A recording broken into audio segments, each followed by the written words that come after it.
ఇప్పుడు నేను చెప్పబోయే విషయం మీకు అంత ఈజీగా అర్థం అవ్వచ్చు, అవ్వకపోవచ్చు. బట్ వీలైతే లాస్ట్ వరకు వినండి. మనం మన బ్రెయిన్ ఇన్‌ఫ్లుయెన్స్ చేయొచ్చు, లేదా మన బ్రెయిన్ మనల్ని కూడా ఇన్‌ఫ్లుయెన్స్ చేయొచ్చు.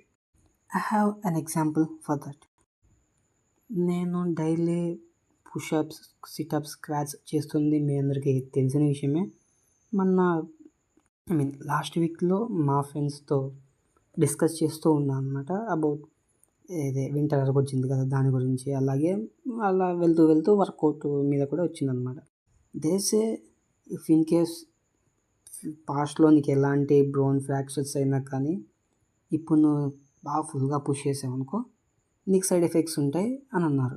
నేను అడిగా షార్ట్ టర్మ్ ఉంటాయా, లాంగ్ టర్మ్ ఉంటాయా అని. పక్కా షార్ట్ టర్మే ఉంటాయి, సో జాగ్రత్తగా ఉండు అనేసి. నాకు రీసెంట్‌గా తెలిసింది ఏంటంటే బిఫోర్ 2-3 మంత్స్ అనుకుంటా, నాకు చిన్నప్పుడు వ్రిస్ట్ దగ్గర చిన్నగా ఫ్రాక్చర్ అయింది. అది ఎత్తుకుంటూ ఉంటారు కదా, చేపట్టుకొని లాగుతూ ఎత్తుకుంటూ అలా అలా డ్యామేజ్ అయిందనమాట వ్రిస్ట్ దగ్గర. అండ్ డిసీజ్ కూడా ఉంది.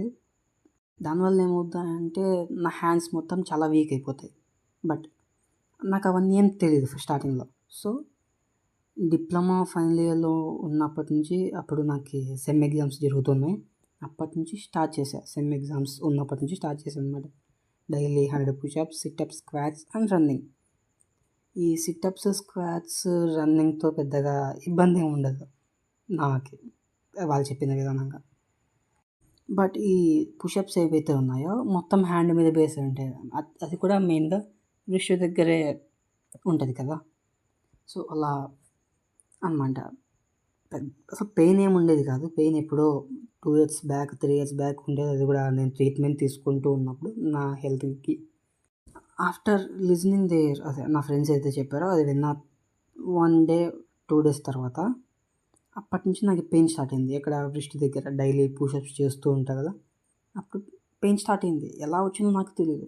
నేను దాదాపు ఇప్పుడు నాది 3-1 సెమ్ జరుగుతూ ఉంది. ఒక 20 డేస్‌లో సెమ్ స్టార్ట్ అవుద్ది. నేను ఎప్పుడో డిప్లొమా ఫైనల్ ఇయర్‌లో స్టార్ట్ చేసిన పుషప్స్‌కి ఇన్నాళ్ళు పెయిన్ లేదు. వాళ్ళ మాట చెప్పిన వెంటనే నాకు పెయిన్ వచ్చింది.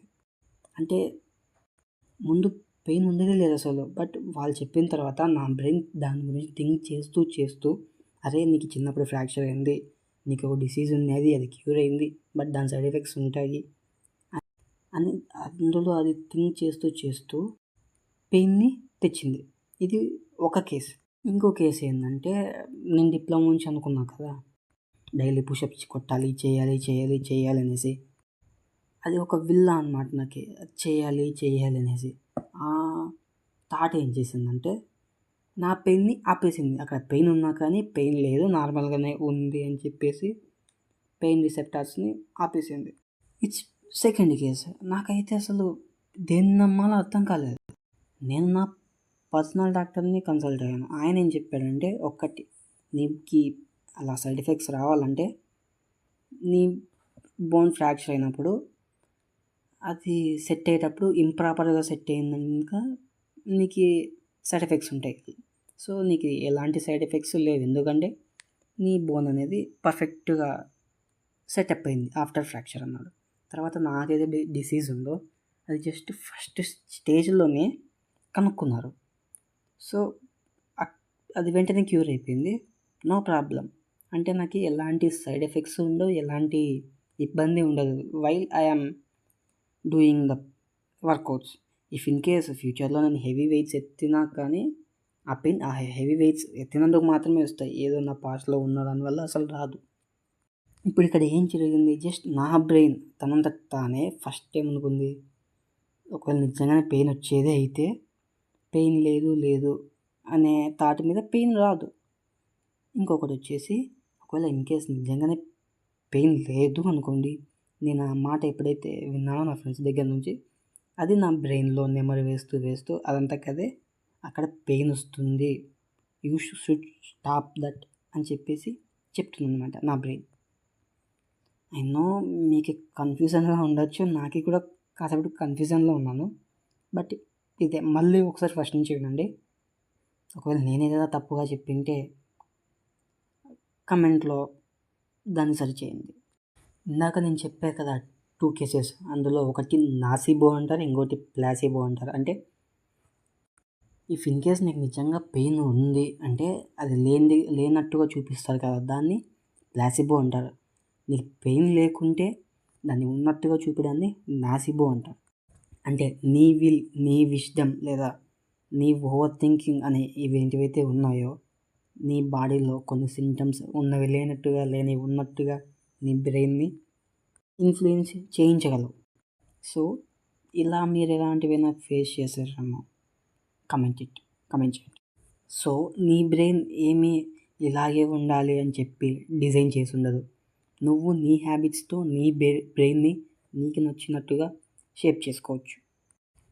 ఎలా అంటారా? కొన్ని స్టెప్స్ చెప్తాను, అవి ప్రాక్టీస్ చేయండి. Number 1 repetition and consistency. Like చెప్పాలంటే ఎగ్జాంపుల్ నేను ఎప్పుడో డిప్లొమాలో స్టార్ట్ చేశాను చెప్పా కదా డైలీ వర్కౌట్ అనేది.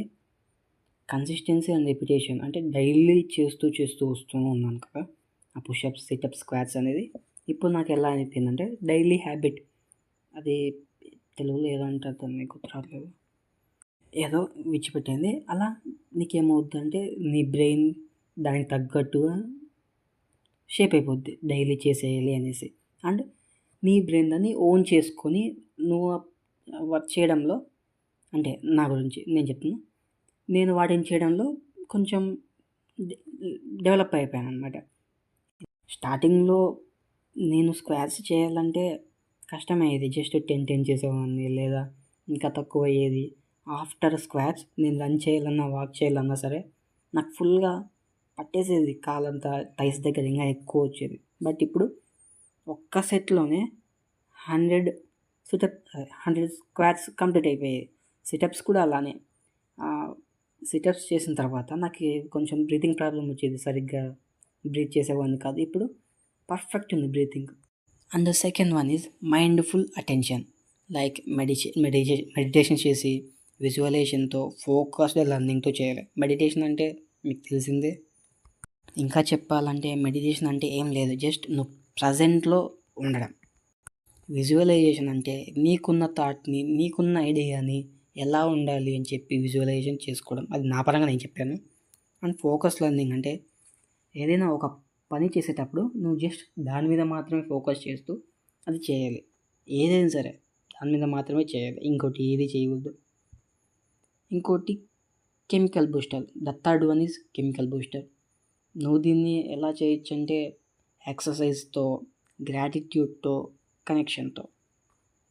And next identity shift. Identity shift అంటే ఏం లేదు, నేను ఒకలా ఉండాలి అని చెప్పేసి నువ్వు డైలీ నువ్వు గుర్తు చేసుకుంటూ ఉండడం.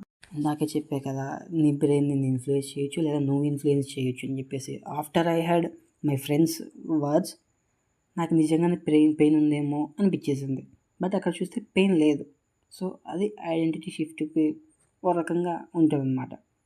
ఇప్పుడు నువ్వు నిజంగా నేను డంబ్ అని చెప్పుకుంటూ రోజు ఉన్నావు అనుకో, ఆఫ్టర్ ఎ మంత్ నువ్వు నిజంగా డంబ్ అయిపోతావు పక్కా. నెక్స్ట్ వచ్చేసి కాషన్ విత్ ఫియర్. ఇందాకే చెప్పే కదా ఈ నెసిబో, ప్లేసిబో అనేవి, వాటిని తగ్గించుకోవాలి. ఓవర్ థింకింగ్ లేకుంటే ఇలాంటివన్నీ అస్సలు ఉండవు, పక్కా ఉండవు. So that's all for today. Let's meet in